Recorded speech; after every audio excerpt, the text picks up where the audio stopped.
কারণ নারায়ণগঞ্জের নদী বন্দর বরিশালের নদী বন্দর অনেক দূর স্যার আমার সেই নদী দেখে নদী ভালো লাগে।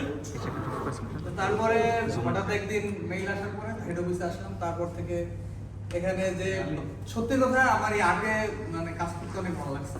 হেড অফিস স্যারের কাছে গেছিলাম, স্যার বলছে যে কোথায় কাজ করবেন। এখন আমি তো জানি না যে কোন কোন টিম আছে, তো জানতাম যে নেটওয়ার্ক তো যে কোনো জায়গায় নেটওয়ার্কের টিম থাকেই। তারপরে বললাম যে নেটওয়ার্কে যাবো, বলেন ওয়েবসাইট লেয়ার বলেন 7টা ওয়েবসাইট 7টা লেয়ার স্যার বলছি কোন লেয়ার কি কাজ করে।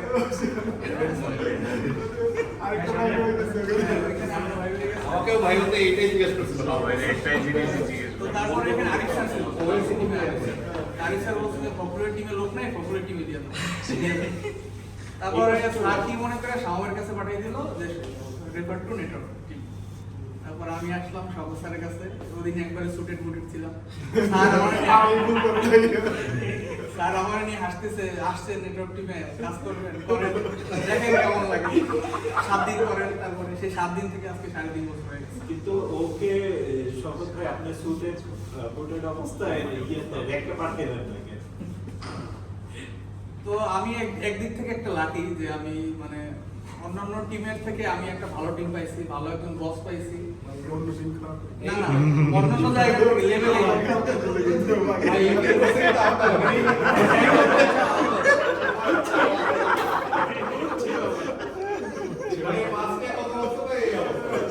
আমার টিম নেওয়ার সময় কিন্তু সকল থেকে দেখে নিও।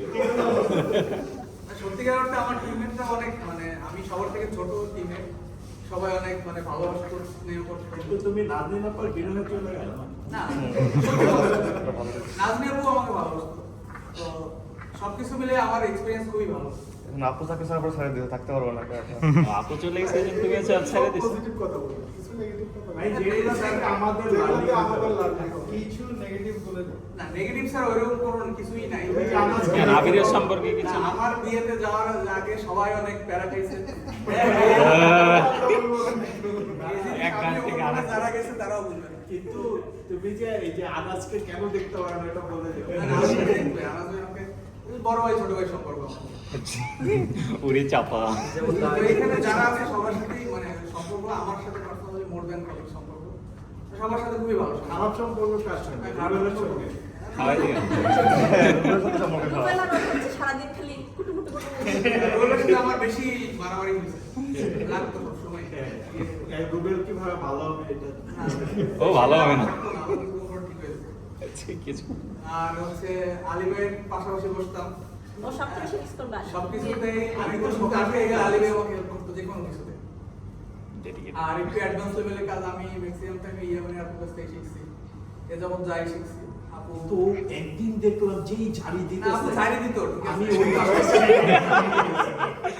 আপুর জারি কমন ঠিক আছে। পাঁচ দিন একটা আপু বসে বসে আজকে আর আপু ডাকবো না, পাঁচ দিয়ে বলতাম না ম্যাডামটা।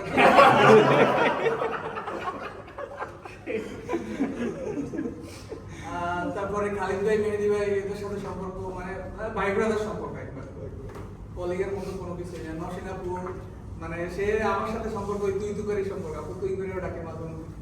তো সবকিছু মিলে খুবই ভালো লেভেলের কাজ সত্যি করে ঘর ছাড়তে বলা নেই। ওরকম আর কিছু নেই।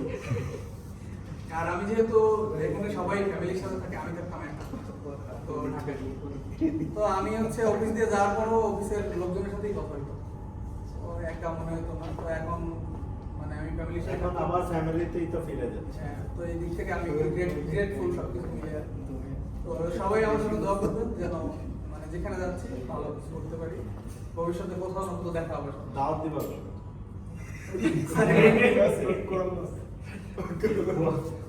আবির ভাই একটু বলেন, আপনি কোরআন মাস খাইছেন না? না ওরা খাইছে আমি আপনি জান নাই, আমি একটু দাওয়াত দিয়েছি। আমি শওকত ভাই খাইতে পারি নাই, আমরা মিস করছি আমাদের। না, আমি তো স্যার আপনাকে দাওয়াত দিয়েছিলাম। আমার তো বাসাকে খেতে সকালবেলা আন্টি